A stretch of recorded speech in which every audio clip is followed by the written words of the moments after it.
Hello dear aspirants, welcome back to my YouTube channel. Dear aspirants, स्वागत करता हूं मेरे YouTube channel exam made easy with Sanjeev. और आज फिर हम देखेंगे 10 इंपॉर्टेंट एमसीक्यू क्वेश्चंस जो कि एग्जाम में पूछे जा चुके हैं। बट अगेन इन क्वेश्चंस के थ्रू कुछ बेसिक फैक्ट्स को भी देखते हुए चलेंगे और उन बेसिक फैक्ट्स के थ्रू हम ये जानेंगे कि क्वेश्चन से रिलेटेड और भी बहुत सारे पॉइंट्स होते हैं जिनको जानना जरूरी है, जो कि एग्जाम के पर्सपेक्टिव से बहुत ही इंपॉर्टेंट होते हैं। तो शुरू करते हैं। क्वेश्चन नंबर 1 क्या कहता है? Who among the following Victorian poets in the most sensitive to the conflict between old and the new? अब यहाँ पे विक्टोरियन, ये सारे विक्टोरियन पोएट्स हैं। इनमें से ऐसा कौन सा पोएट है जो सेंसिटिविटी, विक्टोरियन सेंसिटिविटी को दिखाता है, जैसे ओल्ड और न्यू के बीच जो कॉन्ट्रडिक्शंस होते हैं उनको अच्छे से टैकल करता है? तो आपके ऑप्शन है टेनिशन, रॉजेटी, ब्राउनिंग एंड स्वाइनबर्न। तो आपका राइट आंसर होगा ऑप्शन ए। टेनिशन जो है इस ओल्ड एंड न्यू के कॉन्ट्रडिक्शंस को बहुत अच्छे से अपनी पोएम में दिखाते हैं। कुछ बेसिक फैक्ट्स को देख लेते हैं क्या है।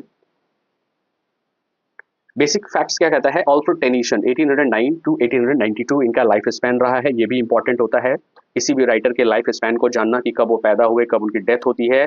Was a poet laureate of Great Britain and Ireland during much of Queen Victoria's reign and remains one of the most popular British poet. और जाहिर सी बात है टेनिसन को विक्टोरियन एज का रिप्रेजेंटेटिव पोएट माना जाता है। ये पोएट लॉरिएट कब बनते हैं?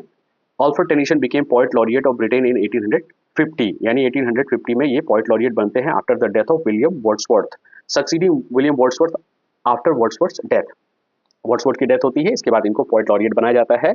अब यहाँ पे ये देखना है कि ओल्ड एंड न्यू में कॉन्ट्रडिक्शन क्या था। तो अगला पॉइंट हमारा है Victorian compromise refers to the contradiction in society of Victorian era.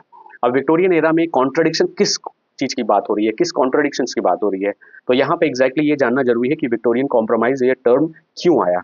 इसके पीछे का लॉजिक ये है कि 1859, मैं बात कर रहा हूँ 1859 की बात हो रही है, जहाँ पे एक बुक आती है जिसका नाम है ओरिजिन ऑफ स्पीसीज, जिसको लिखा है चार्ल्स डार्विन ने। अब चार्ल्स डार्विन की ओरिजिन ऑफ स्पीसीज के बाद क्या होता है कि विक्टोरियन सोसाइटी में जो पहले से ओल्ड एज ट्रेडिशन यानी रिलीजियस बिलीफ जो थे, काफी लोग उनके बीच काफी ज्यादा था। लोग जो हैं चर्च वगैरह बहुत ज्यादा जाते थे, क्रिश्चियनिटी में काफी उनका बिलीफ था। इसके बाद चीजें चेंज होती हैं 1859 के बाद, जब चार्ल्स डार्विन ने ये बताया कि हमारा जो एग्जिस्टेंस है, हमारी जो उत्पत्ति है, वो जो है एक एवोल्यूशंस के थ्रू आई है, न कि रिलीजियस मेड है। जैसा कि हम एडम एंड ईव की कहानी को जानते हैं कि वो हमारे फोर फादर थे। अब यहाँ पे क्या होता है, एक ऐसी सोसाइटी जिसमें पहले से चीजें चली आ रही हैं, कुछ नई चीजें आ जाती हैं, नई डिस्कवरी, नई इन्वेंशंस आ जाते हैं, तो लोगों के टेम्परामेंट चेंज होते हैं, लोगों के बीच क्वेश्चनिंग ज्यादा होती है, उनके दिमाग में तरह तरह के क्वेश्चन शुरू हो जाते हैं कि गॉड का एग्जिस्टेंस है कि नहीं है, हम कैसे आए, हमारी उत्पत्ति कैसे हुई है, या गरीबी है तो क्यों है, लोग मरते क्यों हैं। तो बहुत सारी चीजें जो हैं सोसाइटी में आने लगी थी। अब यहाँ पे टेनिसन ने क्या किया, अपनी पोएम्स के थ्रू ये बताने की कोशिश की है कि चीजें पुरानी जो थी वो भी उतनी ही इंपॉर्टेंट है और जो नई चीजें हैं वो भी उतनी ही इंपॉर्टेंट हैं। तो इसको हम कहते हैं विक्टोरियन कॉम्प्रोमाइज, यानी कि किसी चीज को, कॉन्फ्लिक्ट को खत्म करने के लिए कॉम्प्रोमाइज करना जरूरी है। यहाँ Tennyson sensitivity to the Victorian age seen in his portrayal of conflict between faith and his response to social and scientific changes. जैसा कि मैंने बताया कि एक कॉन्फ्लिक्ट जो था वो है साइंस वर्सेस रिलीजन। अब दोनों चीज को लेके ही चलना था, तभी सोसाइटी रन कर पाती है। And his belief in progress and human Perseverance. अब जाहिर सी बात है सोसाइटी को डेवलप भी करना है, बहुत सारी नई चीजें आएंगी तभी जाके सोसाइटी डेवलप होगी, लोग जो है रिच बनेंगे। तो ऐसे में टेनिसन ने काफी कुछ हैंडल किया, टैकल किया इस पर्टिकुलर टाइम पीरियड को। अगला क्वेश्चन देख लेते हैं क्या है। क्वेश्चन नंबर 2 है, under the greenwood tree is written by. अब ये अंडर द ग्रीनवुड ट्री जो है एक नॉवेल है, जिसको किसने लिखा है? आपके ऑप्शन है Mrs Gaskell, option B George Eliot, option C Thomas Hardy and option D Emily Bronte. अब इसका राइट आंसर है ऑप्शन सी, थॉमस हार्डी ने लिखा है the under the greenwood tree.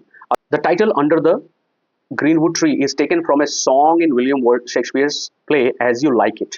अब यहाँ पे एक बहुत ही इंपॉर्टेंट पॉइंट है कि अंडर द ग्रीनवुड ट्री जो है एक सॉन्ग है एज यू लाइक इट में, जिसको लिखा है विलियम शेक्सपियर ने। अब यहाँ से ये टाइटल लिया गया है, यानी सॉन्ग से हार्डी ने ये टाइटल लिया है अंडर द ग्रीनवुड ट्री। इस तरह के क्वेश्चंस भी पूछे जाते हैं। The phrase greenwood tree refers to the peaceful life of countryside and harmony with nature. अब यहाँ पे अंडर द ग्रीनवुड ट्री, जाहिर सी बात है नेचर की बात हो रही है, तो इस पर्टिकुलर सॉन्ग में एज यू लाइक इट के इस पर्टिकुलर सॉन्ग में ग्रीनरी की बात हो रही है, कंट्री साइड की बात हो रही है, और harmony between human and nature, यानी कि इंसान और नेचर के बीच की जो हार्मनी है वो कितनी इंपॉर्टेंट है, इस चीज को बताया गया है। अब यहाँ पे फुल टाइटल क्या है नॉवेल का, इसको भी देख लेते हैं, जो हमारा अगला पॉइंट है। Under the greenwood tree a rural painting of the Dutch school, ये हमारा इस नॉवेल का पूरा टाइटल है, जिसको जानना जरूरी है क्योंकि इस तरह के क्वेश्चंस भी आते हैं। किसी भी नॉवेल का फुल टाइटल को भी पूछ लेता है, तो इसका फुल टाइटल है under the greenwood tree a rural painting of Dutch school. ये नॉवेल पब्लिश होती है 1872 में। It was Hardy's second publish novel, the last to be printed without his name, यानी कि ये नॉवेल पब्लिश होती है, इसमें हार्डी का नाम नहीं दिया गया था, यानी नॉवेल पब्लिश हो जा रही है बट राइटर का नाम मिसिंग था। तो ये इनकी सेकंड नॉवेल थी and the first of great series of Wessex novel. अब वेसेक्स नॉवेल के बारे में भी थोड़ा जान लीजिए कि वेसेक्स नॉवेल एक्चुअली एक सीरीज है जिसमें हार्डी ने बहुत सारी ऐसी नॉवेल्स लिखी हैं जिसमें उन्होंने बैकग्राउंड के तौर पे वेसेक्स पर्टिकुलर जो एक इमेजिनरी कह सकते हैं कि एरिया है उसको इन्होंने दिखाने की कोशिश की है। जैसे कि बहुत सारे हम मालगुडी डेज के बारे में जानते हैं, योकनो पटावा के बारे में जानते हैं, वेसेक्स नॉवेल भी कुछ इस तरह की है जिसमें किसी भी नॉवेल का जो जियोग्राफिकल कंडीशन है वो दिखाने की कोशिश की जाती है। प्रोटैगनिस्ट कौन है? The protagonist of under the greenwood tree is Dick Dewy, a young member of the Mellstock choir. Choir क्या होते हैं? सिंगिंग जो ग्रुप होता है जो गाना गाते हैं, घूम घूम कर गाँव में पहले गाना गाते थे, सिंगिंग करते थे जब हमारे पास टेलीविजन नहीं था, रेडियो नहीं था, तो ऐसे लोग बहुत ही इंपॉर्टेंट होते थे क्योंकि इनकी सिंगिंग से लोग जो है काफ़ी अपने को एंटरटेन करते थे। तो यहाँ पे डिक ड्यूवी जो मेंबर है मेलस्टॉक कॉयर का, ये हमारा प्रोटैगनिस्ट है। Dick Dewy is a cheerful, ये किस तरह का व्यक्ति था? चीयरफुल था, काफ़ी hard working village youth who falls in love with Fancy Day, एक लेडी है जिससे ये प्यार करने लगते हैं। The new school mistress, their courtship and eventual marriage from the central plot of the novel. इस नॉवेल का जो सेंट्रल प्लॉट है यानी कहानी का जो मेन पार्ट है वो ये है कि दोनों के बीच की रिलेशनशिप को दिखाया गया है। देख लेते क्या है। The office of circumlocution occurs. अब यहाँ पे एक इस पर्टिकुलर फ्रेज को देखिए, the office of circumlocution occurs, यानी कि ये पर्टिकुलर फ्रेज किस नॉवेल में आया है? तो ऑप्शन है David Copperfield, option B Little Dorrit, option C Great Expectation and option D Hard Times. ये चारों नॉवेल्स जो हैं किसके द्वारा लिखे गए हैं? चार्ल्स डिकेंस के द्वारा लिखे गए हैं, जो कि बहुत ही फेमस विक्टोरियन नॉवलिस्ट हैं। अब यहाँ पे आपका राइट आंसर है लिटिल डोरिट। लिटिल डोरिट के इस पर्टिकुलर नॉवेल में ये फ्रेज आया है। अब ये क्यों आया है इसको भी देख लेते हैं। तो बेसिक फैक्ट्स में देखते हैं। The office of circumlocution comes from Little Dorrit by Charles Dickens, यानी कि लिटिल डोरिट नॉवेल में इस पर्टिकुलर फ्रेज का यूज हुआ है। In Little Dorrit the office of circumlocution is a satirical government department that symbolise inefficiency, excessive bureaucracy and administrative delay. अब यहाँ पे जाहिर सी बात है, मैं बात कर रहा हूँ विक्टोरियन टाइम पीरियड की। चार्ल्स डिकेंस ने विक्टोरियन सोसाइटी को बहुत अच्छे तरीके से दिखाया है। उस समय जितने भी चाइल्ड लेबर या एक्सप्लॉयटेशंस हो रही थी, वुमेन एक्सप्लॉयटेशंस जो भी थी, और गवर्नमेंट डिले यानी ऑफिस में जो डिले होते हैं काम में, जैसे कि आप जाते हैं ऑफिसेज वगैरह में तो किस तरह के डिले दिखाया जाता है। हम एक्सपेक्ट करते हैं कि हमारे प्रॉब्लम्स को जल्दी सॉल्व किया जाएगा, बट अल्टीमेटली होता क्या है कि चीज़ें डिले होती हैं। तो ये एक तरह से सटायर है। ये ऑफिस ऑफ सर्कमलोक्यूशन जो फ्रेज यूज हुआ है, ये गवर्नमेंट डिपार्टमेंट के अंदर जितनी भी इनएफिशिएंसी थी, यानी कि काम करने की अकुशलता, एक्सेसिव ब्यूरोक्रेसी, यानी कि कहते हैं ना कि दिखावा ज़्यादा है, ब्यूरोक्रेट्स जो होते हैं वो डिले करते हैं, यानी उनको अपना एक रहता है कि भाई हम इस पोजीशन पे हैं और आम जनता जो है उन तक पहुंच नहीं पाती है, इसको भी इन्होंने दिखाया है। एडमिनिस्ट्रेटिव डिले, यानी कि एडमिनिस्ट्रेशन से जो डिले होता है आपके न्याय के लिए, आपको जो है जो भी प्रॉब्लम्स है उसको सॉल्व करने में जो टाइम लगता है, तो इस तरह की चीज़ों को इन्होंने लिटिल डोरिट में बहुत अच्छे से दिखाया है। 4 देख लेते हैं। द नॉवेल मेरी बार्टन इज रिटन बाय, किसके द्वारा लिखा गया है ये पर्टिकुलर नॉवेल? आपके ऑप्शन है A Mrs Gaskell, B George Eliot and option C Emily Bronte and option D Dickens. Again Victorian society की बात हो रही है, विक्टोरियन नॉवलिस्ट की बात हो रही है, तो मैरी बार्टन किसके द्वारा लिखा गया है? आपके राइट आंसर है मिसेस गैस्किल के द्वारा लिखा गया है मैरी बार्टन। कुछ बेसिक फैक्ट्स के बारे में जान लेते हैं। Mrs Barton Mary Barton is a first novel by Elizabeth Gaskell. Elizabeth Gaskell के द्वारा जो है मैरी बार्टन इनका पहला नॉवल है, पब्लिश्ड इन 1848, 1848 में पब्लिकेशन है। It is a social problem novel, यानी कि सोसाइटी से रिलेटेड जो प्रॉब्लम है उसको इस नॉवल में दिखाया गया है। That depicts the harsh living and working condition of industrial working class in Manchester. इस पर्टिकुलर मैनचेस्टर यानी कि इस राज्य में जो भी चीज़ें इंडस्ट्री से रिलेटेड थी या फिर वर्किंग कंडीशंस को दिखाया गया है, जो हार्श वर्किंग कंडीशन उसमें दिखाया गया है ड्यूरिंग द विक्टोरियन एरा। और खास करके मैंने बताया कि विक्टोरियन एरा में या विक्टोरियन एज में इंडस्ट्रियल रेवोल्यूशन शुरू हो गया था, इंडस्ट्रीज स्टैब्लिश होने लगी थी, लेकिन कोई नियम नहीं था, कोई रूल नहीं था कि कितने घंटे काम करना है, कंडीशनिंग कैसी होनी चाहिए, या लोगों के जो वर्कर्स हैं उनके वेलफेयर के लिए कुछ ऐसा बनना चाहिए, कोई इंस्टीट्यूशन बनना चाहिए, इस तरह की कोई चीज़ नहीं थी। तो गैस्केल ने मैरी बार्टन में इन सारी चीज़ों को दिखाया है, जो हार्श रियलिटी है इंडस्ट्री की, उसको उन्होंने दिखाया है। एलिजाबेथ गैस्केल का लाइफ स्पैन है, 1810 में पैदा होती है, 1865 में डेथ होती है। Was a prominent Victorian novelist known for her realistic portrayal of social problems. और जाहिर सी बात है, इनको जाना जाता है सोसाइटी की प्रॉब्लम्स को पोर्ट्रे करने के लिए, specially the lives of working class and women, और खास करके एक वुमेन कंडीशंस या वर्किंग क्लास कंडीशंस को इन्होंने अपने नॉवेल्स में दिखाया है। Focus on conflict between workers and factory owners. अब यहाँ पे दो लोगों के बीच की कॉन्फ्लिक्ट को ये बहुत अच्छे से दिखाती हैं। पहला क्या है, वर्कर्स यानी फैक्ट्री में काम करने वाले लोग, और फैक्ट्री ओनर्स यानी कि जो मालिक हैं। तो मालिक को क्या चाहिए भाई, ज़्यादा से ज़्यादा प्रॉफिट चाहिए, उनको ज़्यादा काम कराना है, लेकिन वो ये नहीं सोचते हैं कि जो वर्कर्स हैं वो भी ह्यूमन बींग्स हैं, उन्हें भी रेस्ट की ज़रूरत है, उन्हें भी मेडिकल फैसिलिटी की ज़रूरत है, उन्हें भी अच्छे कंडीशनिंग की ज़रूरत है। तो यहाँ पे ये जो कॉन्फ्लिक्ट चलता है इंडस्ट्रियल ओनर और वर्सेस वर्कर्स के बीच, हाईलाइट। अगला क्वेश्चन देख लेते हैं। The line poetry is a criticism of life occurs in. अब ये पर्टिकुलर लाइन जो है कहाँ से ली गई है? Poetry is the criticism of life. अब आपके ऑप्शन है culture and anarchy, option B modern time painters, and option C the study of poetry, and option D Sartor Resartus. आपका राइट आंसर है द स्टडी ऑफ पोइट्री, यानी option C आपका right answer है। यहाँ से ये phrase लिया गया है, poetry is a criticism of life. Again Victorian society की बात हो रही है, अगेन विक्टोरियन जो पोएट हैं उसकी बात हो रही है। तो ये किसके बारे में है, इसको देख लेते हैं। तो बेसिक फैक्ट्स क्या कहता है देख लेते हैं। बेसिक फैक्ट्स में the phrase poetry is a criticism of life is taken from essay in criticism specially in 1853 preface to poems. अब यहाँ पे poetry is a criticism of life कहाँ से लिया गया है? इस वर्क से लिया गया जिसका नाम है एसे इन क्रिटिसिज्म, जो पब्लिश होता है 1853 में। लेटर एसेज इन कलेक्शन, कहने का मतलब है प्रीफेस टू पोएम में विक्टोरियन सोसाइटी के जो मैथ्यू अर्नोल्ड थे, जो कि पोएट और क्रिटिक के रूप में जाने जाते हैं, उनका वर्क है एसेज इन क्रिटिसिज्म, जहां से ये फ्रेज लिया गया है। मैथ्यू अर्नोल्ड के बारे में क्या है? 1822 टू 1888 इनका लाइफ स्पैन रहा है। Was a major Victorian poet, critic and educationist. अब जाहिर सी बात है एजुकेशन से रिलेटेड थे, क्रिटिक भी थे और विक्टोरियन पोएट भी थे, तो काफी फेमस पोएट क्रिटिक भी थे। अकॉर्डिंग टू मैथ्यू अर्नोल्ड, अब इनके अनुसार क्या है? Poetry should interpret evaluate human life by presenting and seriousness.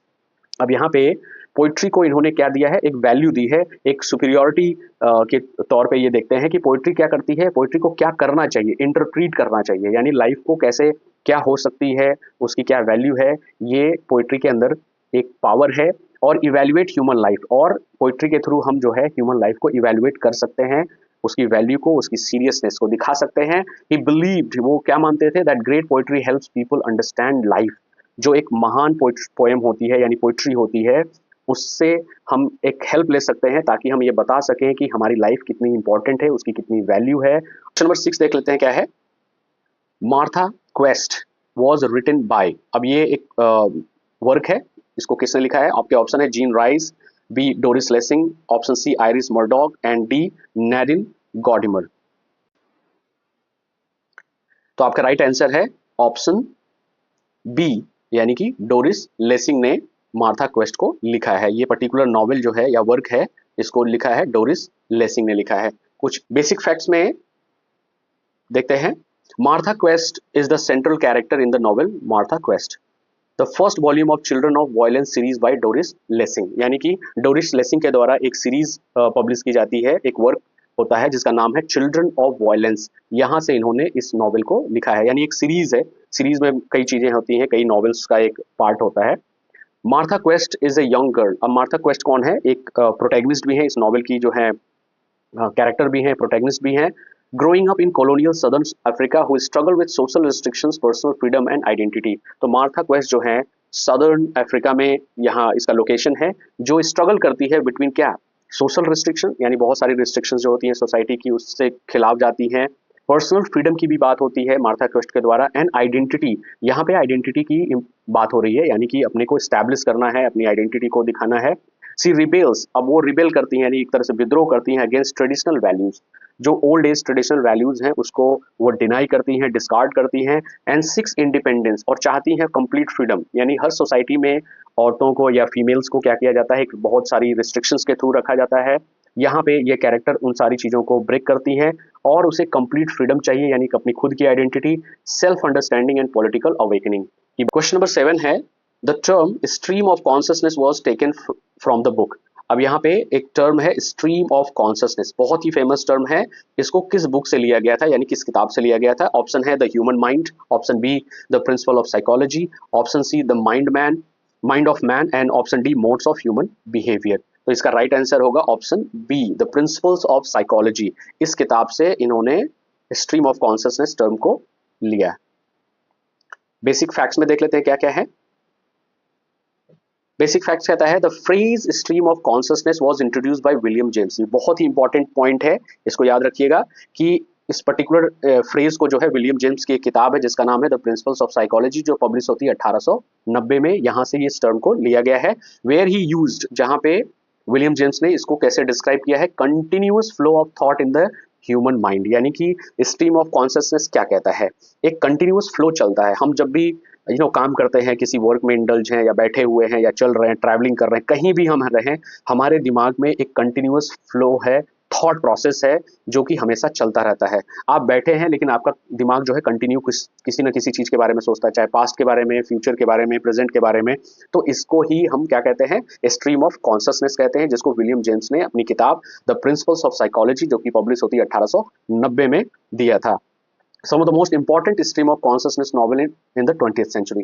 20th century में काफ़ी कुछ लिखा गया stream of consciousness के बारे में। कौन कौन सी हैं? बहुत ही फेमस पहली बुक जो है जिसका नाम है Ulysses by James Joyce, the most famous example of technique. यानी इस टेक्निक का सबसे अच्छा एग्जांपल अगर आपको देखना है तो यू शुड रीड यूलिसिस, जो कि जेम्स जॉयस ने लिखा है। मिसेस डैलोवे एक और बहुत ही फेमस किताब जिसको वर्जीनिया वुल्फ ने लिखा है, shows the inner thought of Clarissa डैलोवे। Clarissa डैलोवे इसकी प्रोटैगनिस्ट रहती है और इसके थ्रू जो है वर्जीनिया वुल्फ ने एक इनर थॉट में जितनी भी चीजें चल रही हैं दिमाग में, यानी आदमी अपने को दिखाता कुछ और है और अंदर कुछ और चल रहा है, यानी इनर थॉट में कुछ और प्रोसेस है और बाहर वो कुछ और दिखाता है। तो ये मिसेस डैलोवे में इस चीज को बहुत अच्छे से दिखाया है। To the lighthouse, again one of the famous stream of consciousness novel, लिखा किसने है? टू द लाइट हाउस को भी वर्जीनिया वुल्फ ने लिखा है। Explore human consciousness and time, यहाँ पे टाइम और कॉन्शसनेस की बात हो रही है। Again the sound and the fury by William Faulkner. William Faulkner की एक नॉवल है जिसका नाम है the sound of the fury and the fury. इसको भी स्ट्रीम ऑफ कॉन्शसनेस टेक्निक के थ्रू लिखा है। Use multiple inner voice of fragmented narrative, यहाँ पे कई मल्टीपल इनर वॉइस की बात कर रहे हैं इस नॉवल में। A portrait of the artist as a young man, early development of technique, यानी कि इसमें भी, इस पर्टिकुलर नॉवल में भी जेम्स जॉयस ने काफी अच्छे से स्ट्रीम ऑफ कॉन्शसनेस को दिखाया है। क्वेश्चन नंबर 8 देख लेते हैं। G.S. फ्रेजर्स द गोल्डन बॉ फोकसेस ऑन। ये बहुत ही फेमस एक बुक है जिसका नाम है द गोल्डन बॉ। फोकस किस पे है, यानी किस चीज पे फोकस करती है? आपके ऑप्शन है images, B metaphor, C symbols and D archetypes. तो इन चार ऑप्शन में आपका राइट आंसर है ऑप्शन सी, यानी गोल्डन बॉ जो है बेसिकली फोकस करती है किस पे? सिंबल्स पे। जितने भी सिंबॉलिक चीजें हैं सोसाइटी में, हमारे आसपास जो ट्रेडिशनल सिंबल्स हैं, इसको द गोल्डन बॉ में अच्छे से दिखाया है G.S. फ्रेजर ने। बहुत ही इंपॉर्टेंट किताब है 20th सेंचुरी के पर्सपेक्टिव से। बेसिक फैक्ट्स में देख लेते हैं क्या है। The golden bough is a famous work of comparative mythology and anthropology. यहाँ पे कंपैरेटिव स्टडी की गई है G.S. फ्रेजर के द्वारा, यानी J.G. फ्रेजर के द्वारा, यानी जेम्स जॉर्ज फ्रेजर के द्वारा। यहाँ पे मैथोलॉजी और एंथ्रोपोलॉजी का कंपैरिजन करके, यानी कंपैरेटिव स्टडी करके, इन्होंने जितने भी सिंबॉलिक चीजें हैं उसको इन्होंने दिखाया है। It was first publish in 1890, 1890 में पब्लिश होती है। The book studies ancient myth, जितने भी एंशिएंट मिथ थे, जितने भी कहानियां थी और कैरेक्टर थे, रिचुअल्स जो होते थे पुराने, एंड रिलीजियस बिलीव्स जो होते थे जितने भी पुराने, उसको इन्होंने स्टडी करके एक अपनी किताब लिखी जिसका नाम है द गोल्डन बॉ। फ्रॉम डिफरेंट कल्चर, यानी जितने भी कल्चर थे, अलग अलग देशों के culture. Fraser explains how human thought developed from magic, religion and science. अब यहाँ पे तीन इंपॉर्टेंट चीजें इन्होंने अपनी बुक में दिखाई है कि जो भी पुराने रिचुअल्स होते थे, मैजिकल चीजें होती थी, या फिर जो कस्टम्स होते थे उनके, फिर वो इंक्लूड होते थे रिलीजन में, यानी उसको रिलीजन से जोड़ दिया जाता था। एंड अगेन साइंस की बात की है इन्होंने। ये तीसरा जो इंपॉर्टेंट फैक्टर है वो है साइंस। तो ये तीन है, magic, religion and science. It also explore themes like sacrifice, और बहुत सारे कस्टम्स, बहुत सारे रिचुअल्स में या बहुत सारी सोसाइटी में ऐसे होते थे कि सैक्रिफाइस करने का तरीका, कि कैसे हम किसी देवी या देवता को खुश कर सकते हैं। तो वे ऑफ सेक्रीफाइस को भी इन्होंने स्टडी किया है, फर्टिलिटी मिथ्स को भी इन्होंने स्टडी की है इस बुक में, एंड प्रिमिटिव बिलीफ्स जो होती थी, हमारी मान्यताएं जो होती थी, पुरानी मान्यताएं जो होती थी। द वेस्टलैंड एक बहुत ही इंपॉर्टेंट बुक जो कि लिखी है टी.एस. एलियट ने। इस बुक में इन्होंने गोल्डन बॉ से बहुत सारे रेफरेंसेस, बहुत सारे सिंबॉलिक जो जेस्चर्स हैं इन्होंने यहाँ से लिए हैं, symbolic and mythical references from phrases the golden bough, specially ideas of fertility rituals and spiritual regenerations को इन्होंने द वेस्टलैंड में अच्छे से दिखाया है। तो टी.एस. एलियट की एक किताब है जिसका नाम है द वेस्टलैंड, जो पब्लिश होती है 1922 में। यहाँ पे गोल्डन बॉ का बहुत ज़्यादा इंपॉर्टेंस है क्योंकि इस बुक से एलियट ने बहुत सारे रेफरेंसेस, खास करके फर्टिलिटी रिचुअल्स कैसे होते थे पुराने समय में ग्रीक एंड रोमन टाइम में, स्पिरिचुअल रीजनरेशंस को भी इन्होंने दिखाया है अपनी इस बुक में। Arthur millers death of a salesman बहुत ही फेमस कह सकते हैं एक किताब है, खास करके अमेरिकन लिटरेचर के पर्सपेक्टिव से। Death of a salesman, tragic seriousness on the fate of, यानी यहाँ पे एक कैरेक्टर, इस प्ले के अंदर जो कैरेक्टर है इसकी बात कर रहे हैं, यानी कि डेथ ऑफ ए सेल्समैन का कौन सा कैरेक्टर है जो दिखाता है सीरियसनेस ऑन ए फेट। तो आपके ऑप्शन है Willy Loman, B Estragon, C Vladimir and D Lucky. तो आपका राइट आंसर है विली लोमैन, यानी ऑप्शन ए आपका राइट आंसर है। तो death of a salesman Arthur Miller ने लिखी है, जहां पे एक ट्रेजिक फेट को दिखाया है, खास करके अमेरिकन जो पर्सपेक्टिव, अमेरिकन सोसाइटी या अमेरिकन जो चीजें उस समय चल रही थी आर्थर मिलर के टाइम पीरियड में। बेसिक फैक्ट्स में देख लेते हैं क्या है। Death of a salesman is famous play by Arthur Miller. जाहिर सी बात है, मैंने बताया कि आर्थर मिलर एक बहुत बड़ा नाम है अमेरिकन लिटरेचर में। फर्स्ट परफॉर्म्ड इन 1949, यानी इस प्ले का पहला परफॉर्मेंस 1949 में होता है। Is a tragedy of A common man. अब ये बुक जो है एक कॉमन मैन की बात करती है, उसके ट्रेजेडी की बात करती है, उसके साथ जो भी मिसहैप्स होते हैं इन मॉडर्न कैपिटलिस्ट सोसाइटी, और खास करके अमेरिकन मॉडलिस्ट कैपिटलिस्ट सोसाइटी में जो चीजें चल रही थी, जो कॉन्फ्लिक्ट थे, जो प्रॉब्लम्स थी, उसको इन्होंने दिखाया है। The play focuses on Willy Loman. ये प्ले जो है विली लोमैन पे टोटल फोकस है, यानी ये हमारा प्रोटैगनिस्ट है। एन एजिंग सेल्समैन, और ये कैसा है, बूढ़ा होता हुआ सेल्समैन है। यानी अमेरिकन सोसाइटी में जो सेल्समैन की कंडीशन थी, जो कैसे वो ड्यूटी करते थे, कैसे वो रहते थे, उनके ऊपर कितना प्रेशर होता था, इन चीज़ों को दिखाया है। या फाइनेंशियल क्राइसिस को भी दिखाया है कि किस तरह की डिफिकल्टी वो फेस करते थे।